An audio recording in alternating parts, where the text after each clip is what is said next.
Sexto ano, tudo bem com vocês? Chegando à reta final para o início das provas, tudo tranquilo? Que Deus abençoe vocês, que vocês fiquem tranquilos e que em agosto, em nome de Jesus, que a gente fique juntos agora com aulas presenciais, né? Vamos pedir a Deus que isso ocorra, pelo menos é o meu desejo. Agora, como eu passei todo o conteúdo, eu quero corrigir essa aula vai ser para corrigir alguma das atividades com vocês. Nós temos alguma das atividades que eu julgo que foi um pouco mais, não é que é complexa, mas que vocês não estavam tão acostumados e que eu vou começar por ela, né? Nós temos aí aquela questão que são as objetivas em forma de simulado ou parecido com questão de vestibular. E aí nós temos assim, todas as coisas são diferenciações de uma mesma coisa e são a mesma coisa. E isso é evidente. Porque se as coisas que são agora neste mundo, terra, água, ar e fogo, e as outras coisas que se manifestam nesse mundo, se alguma destas coisas fosse diferente de qualquer outra, diferente em sua natureza própria, e se não permanecesse a mesma coisa em suas muitas mudanças e diferenciações, então não poderiam as coisas, de nenhuma maneira, misturar-se uma às outras, nem fazer bem ou mal umas às outras.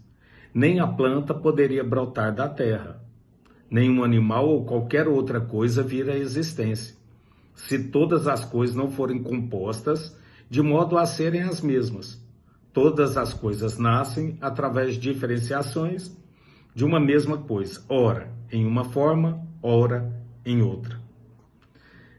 Retomando sempre a mesma coisa. Aí tem de onde tirou. Aí está assim, os filósofos pré-socráticos. Então aí eu já tenho uma ideia, por mais que o texto possa estar complicado. Professor, você vai se lembrar que está falando dos primeiros filósofos. Aí está assim, o texto descreve argumentos dos primeiros pensadores denominados pré-socráticos. Para ele, a principal preocupação filosófica era de ordem, letra A. Era cosmológica, propondo uma explicação racional do mundo fundamentado nos elementos da natureza. Por isso que eu resolvi colocar essa, porque foi tudo que eu disse para vocês. Aí, pode-se dizer que os filósofos pré-socráticos tinham em comum uma preocupação em compreender os fenômenos naturais, ou cosmológicos, desenvolvendo reflexões sobre a natureza e sobre as coisas.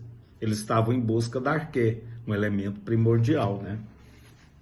Então, essa seria a questão número 1. A 2. A construção de uma cosmologia que desse uma explicação racional e sistemática das características do universo em substituição à cosmogonia, que tentava explicar a origem do universo baseado nos mitos. Então ele está falando, quando a Grécia explicava as coisas através dos mitos e agora de maneira racional. Foi uma preocupação da filosofia o quê? Qual a época da filosofia? E eu disse para vocês, letra B, antiga. A filosofia nasce historicamente na Grécia Antiga, lembram? No qual se modificava a maneira em que os homens se relacionavam, sendo que os mitos organizavam toda a vida social, consolidando práticas e cerimônias religiosas nas famílias, entre as famílias, nas tribos, entre cidades e etc. A sua modificação ou até extinção inevitavelmente faria renascer distinta a organização das relações dos homens entre eles mesmos, nas casas e na cidade. A filosofia, por conseguinte, tem sua origem em duas modificações, uma contextual e outra subjetiva. Isto é, uma modificação na cidade e outra no próprio homem. E aí vai, não quero muito que vocês se peguem a isso não, porque isso aqui ainda é muito aprofundado, mas é porque eu peguei todas as respostas que vocês poderiam ter. É só para vocês entenderem que momento que foi. Na primeira aula, quando eu perguntei para vocês, que eu expliquei para vocês, eu falei que ela nasceu onde? Na Grécia o quê? Antiga. Então ficaria também bem facinho de responder essa questão. A terceira, atividade intelectual que se instalou na Grécia a partir do século VI a.C. está substancialmente ancorada no exercício especulativo racional. De fato, não é mais uma atividade mítica, porquanto o mito ainda lhe serve, mas filosófica. Isso quer dizer uma atividade regrada a partir de um comportamento epistêmico de tipo próprio, empírico e racional. Tem palavras que, obviamente, vocês não vão conhecer, mas dá para vocês saberem que ele está falando que mudou daquilo que era mítico, não joga fora o misticismo no início da Grécia, mas começa a mudar para as coisas racionais. Aí fala de onde tirou, aí fala assim, sobre a passagem da atividade mítica para a filosofia, na Grécia, assinale a alternativa correta. Aí está assim, a narrativa mítico-religiosa representa um meio importante de difusão e manutenção de um saber prático, fundamentado para a vida cotidiana, porque eles tratavam daquilo que era o cotidiano. Eles viram o que estava acontecendo e foram em busca de uma maneira racional, e tudo era explicado pelo mito. Aí eles colocam dessa maneira, a filosofia difere fundamentalmente do mito, pois este é um discurso baseado na autoridade religiosa, e aquele é um discurso baseado na racionalidade de todo e qualquer cidadão. Nem preciso ir mais além, porque para vocês saber é só isso. Por isso que eu coloquei coisas a dedo, sabendo da capacidade de vocês. Aí a quarta questão, tá assim, ó. O ser humano, desde sua origem, em sua existência cotidiana, faz afirmações, nega, deseja, recusa e aprova coisas e pessoas, elaborando juízos de fato e de valor por meio da quais procura orientar seu comportamento teórico e prático.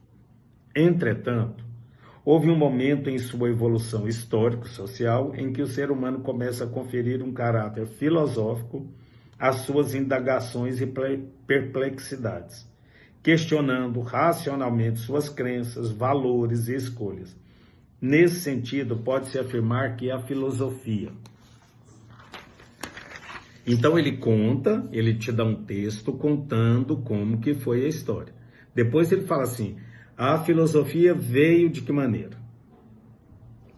Aí é a letra D. Surge quando o ser humano começa a exigir novas justificações racionais. Ele está em busca de uma explicação racional para aquilo que ocorria. Até mesmo o que era contado através do mito.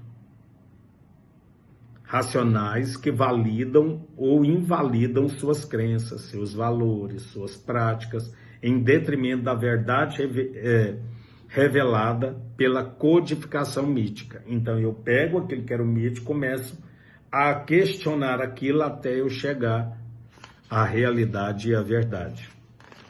E é assim, a filosofia nasce historicamente em um período da Grécia Antiga, na qual se modifica a maneira com que os homens se relacionavam, sendo que os mitos organizavam toda a vida social, consolidando práticas e cerimônias religiosas nas famílias, entre as famílias, nas tribos, entre as cidades, etc.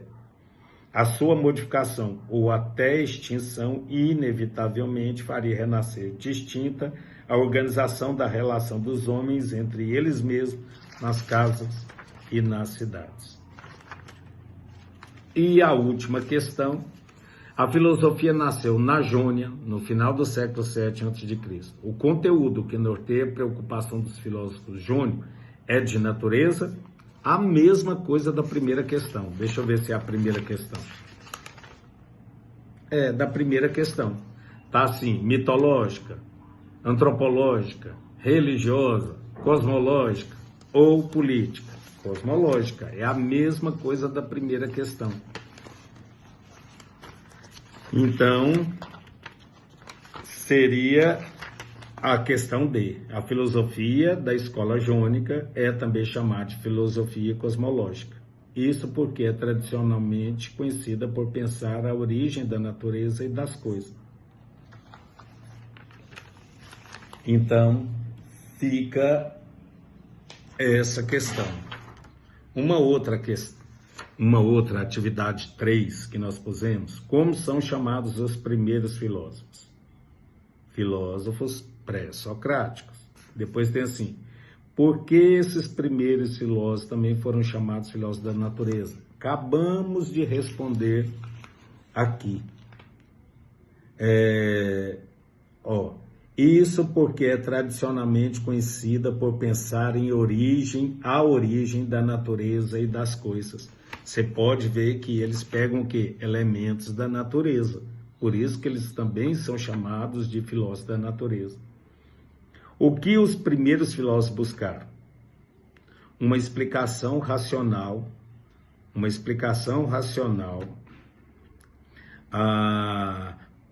aonde viesse a explicar como é que foi formado todas as coisas. Através do quê? Através do elemento primordial que é chamado de arqué. Em grego é dito elemento primordial, significa o quê? Arqué. Aí tá assim, escreva o nome dos 3 primeiros filósofos, Tales, Anaximandro e Anaxímenes. O que cada um deles acreditava? Tales, ele acreditava que a arqué seria a água. Anaximandro, o ápeiron, ele acreditava que a arqué, ou o elemento primordial, é o ápeiron, que é o quê? Aquele que é indeterminado, infinito. E Anaxímenes, ele acreditava que a arqué, ou o elemento primordial, era o quê? Era o ar. Então, vocês podem ver que são coisas simples. Às vezes a filosofia ela vai ficando mais complicada, mas se desde o início vocês já estão tendo contato com a filosofia dessa natureza, com tão grande informação de filósofos que foram tão importantes, vocês não vão ter problemas nenhum no futuro. Tá? Que Deus abençoe vocês e que em breve a gente esteja bem próximo. Tá? Um abraço e um beijo.